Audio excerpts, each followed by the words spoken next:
大家好，我是李景秀。最近呢，很多朋友收到了我家的槐花蜜，其中有一个朋友呢，就把这个蜂蜜放到冰箱里边，然后联系我说，为啥你家这个蜂蜜放到冰箱里边1个星期了还不结晶呢？人家网上不是说结晶无假蜜，假蜜不结晶吗？那你家卖的这个蜂蜜到底是不是真蜂蜜啊？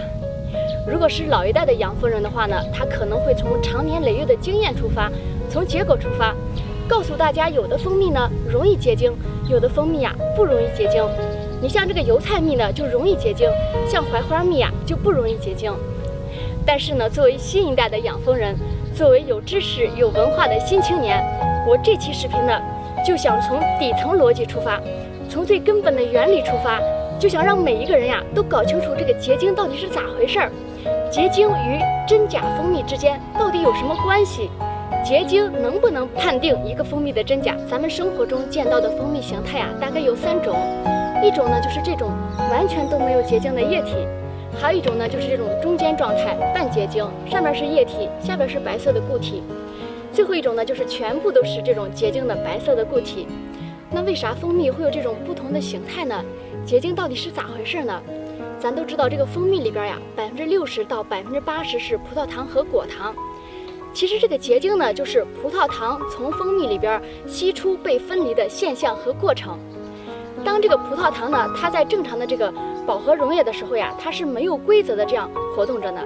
但是呢，一旦它达到了这个过饱和状态的时候呢，里边一部分的葡萄糖分子呢就被析出了，就开始呢有规则的运动，这样整齐的排列起来，这就形成了这个结晶核，也就是结晶的中心。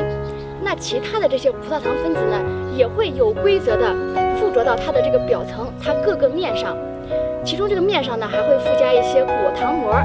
那这个结晶体呢，从这个蜂蜜里边被分离出来，这样就形成了一个结晶体，然后更多的结晶体这样聚拢起来，聚集起来，就形成了结晶。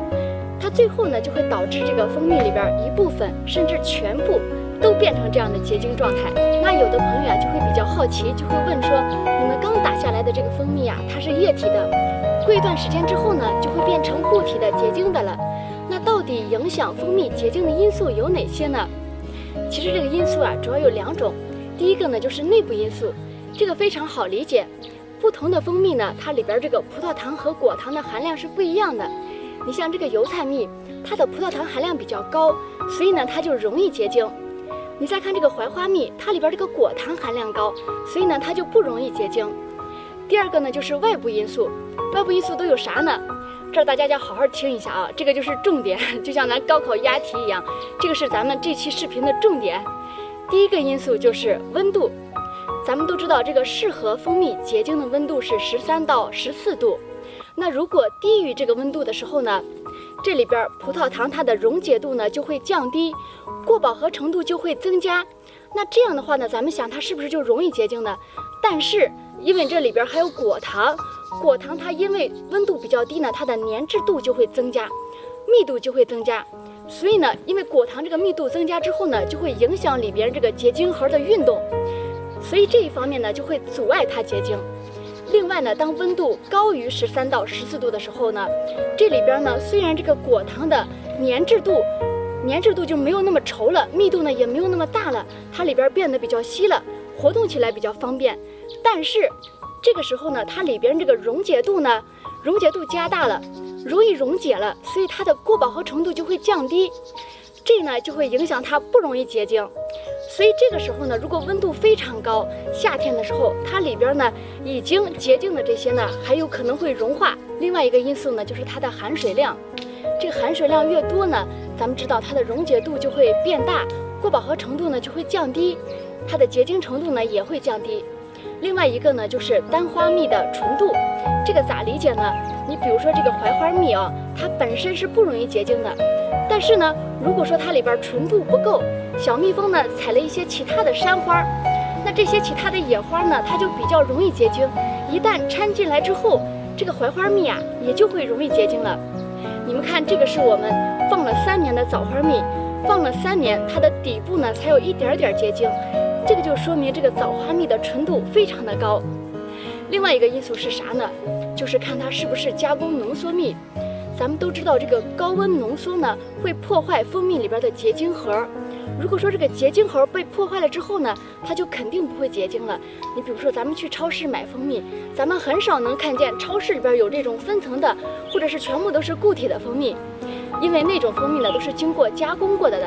你像那些勾兑的、调和的，它里边呢有的时候都没有蜂蜜的成分，它即便是结晶了，它也不一定是蜂蜜结晶。最后一个因素是啥呢？就是储存环境。视频开头说那个朋友呀，放到冰箱里边放了1个星期，他为啥选择放到冰箱里边去做这个实验呢？就是因为冰箱里边这个温度呢比较低，在13、14度冷藏，非常适合它结晶。当这个温度非常适合的时候呢，它结晶的就比较快。如果说咱们把相同的一个蜂蜜放到室温下，它结晶呢就会比较慢。这个呢就是影响蜂蜜结晶的因素。也不知道今天这个知识分享有没有给大家讲清楚。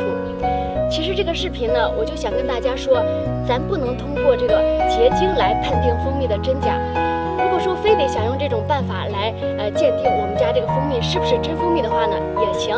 我建议大家呢，等到8月份买葵花蜜去做实验。为啥呢？因为这个葵花蜜它容易结晶，你买回去之后呢，很短的时间就能够看见变化。如果说非得拿着槐花蜜和枣花蜜做实验的话呢，这个也行，就是时间有点漫长。你像这个它放了3年才有一点点结晶，像今年呢天年比较好，咱们打下来的这个单花蜜、槐花和枣花纯度非常高，你哪怕把它放到这个13、14度适合结晶的条件下，也要很长一段时间，1年都不可能完全结晶。其实这个办法呢，它就从反向证明了我们这个蜂蜜是好蜂蜜。如果大家喜欢喝蜂蜜，欢迎品尝我们陕北特产，欢迎品尝锦绣蜂蜜。谢谢大家，我是李锦绣。